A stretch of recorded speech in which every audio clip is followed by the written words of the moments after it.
As I'm sure you are all aware, Sony just recently announced that they are stopping production of physical discs starting in January of 2028. I and many other consumers of Sony products are not happy about this. Physical media is the only thing left that says you definitively own something. All of my PS2, PS3, my physical PS4 games, I own those games, not the license to them. I don't just have the case that says, go to the store and put in this code so you can download it.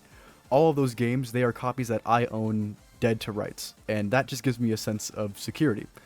And so the question I was left asking myself was, why are companies shifting to becoming more digital? Alongside the discontinuation of disc production, Sony had also announced that they removed over 551 movies and TV shows from the PlayStation Store.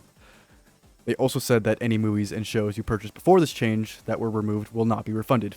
And the messed up part about this is that they legally do not have to refund you because you only own the license to those movies and shows. Sony's main reason for pushing consumers to buy digital games is because, according to them, the data shows that consumers are actively purchasing more games on the PlayStation Store than they are the physical copies. And I haven't seen a majority of people say, "Oh, thank you, Sony. Thanks for doing this." Most of the comments I've been seeing are on Sony's Instagram posts about PlayStation Plus saying physical forever or stop killing games. Like, it's weird, you know, and you know, there are the small amount of percentage of people with the wrong opinion that say, "I've been buying digital games for the last 20 years and I haven't lost anything." And they also double down and say, "It's just a fucking disc, dude. It's not that big a deal." But it's not just about the disc. It's about ownership and guaranteeing that you won't lose it because it's getting pulled from the stores or the licenses are expiring. It's about being able to share it and sell it indefinitely. It's about not having any limits to your games. It's about feeling secure because owning physical media is much more than just an aesthetic. With the PS3 and PS Vita stores shutting down in 2027, every digital game there will become abandonware. And that's eventually going to happen with the PS4, the PS5, and so on. The stores for the PS4 and the PS5 will be shut down eventually. It's not a maybe or what if.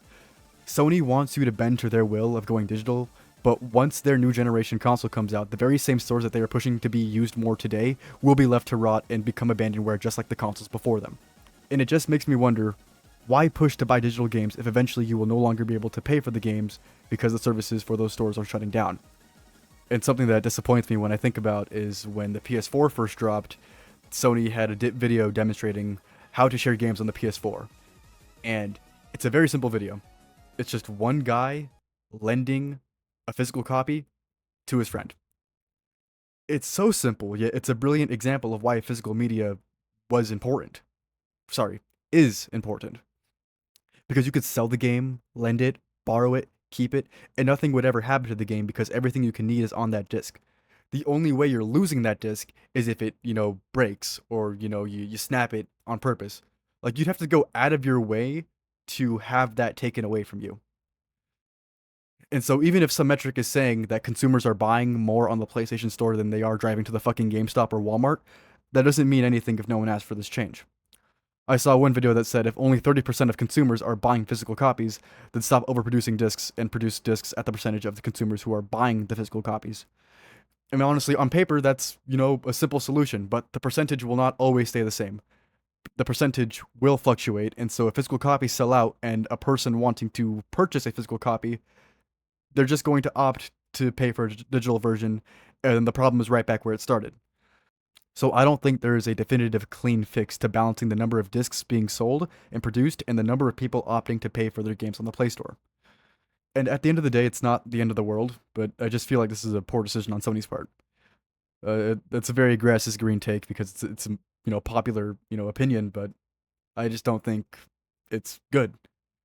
It's like a trend lately with game companies just taking turns doing a shotgun mouthwash, thinking that they're making a better business move for the company. And so with that, the biggest question glares me in the face. Why should I invest $60+ for the rest of my games on the Play Store when it can be taken away tomorrow? Why should I let Sony roll a bedsheet over my head and skull fuck me just because I'm a consumer of their product? I love Steam and Valve, but that doesn't mean I'm going to 100% agree with everything that they do. The Steam machine is the biggest example.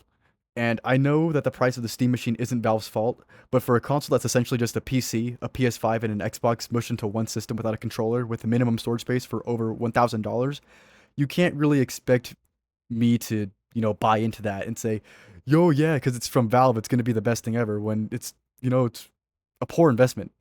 You're better off building your own PC with that money. And outside of game companies, imagine if people only ever rented cars.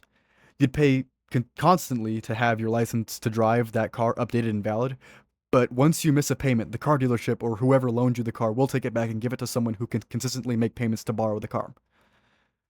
And it's such a dystopian like landscape for the digital age. Say if I didn't own my PC and I had to constantly, throw money at someone to let me keep my PC, or, eventually my license for the PC would, run out, then I wouldn't be able to play video games or, play with my friends or make videos.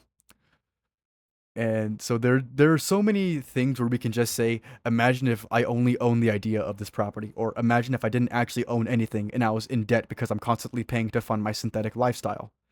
It's honestly quite deplorable. And I think this is where the case for piracy is made, because there's always the saying that goes around: if buying isn't owning, then piracy isn't stealing. And I'm a pirate myself. A lot of the games that I own on my computer are pirated.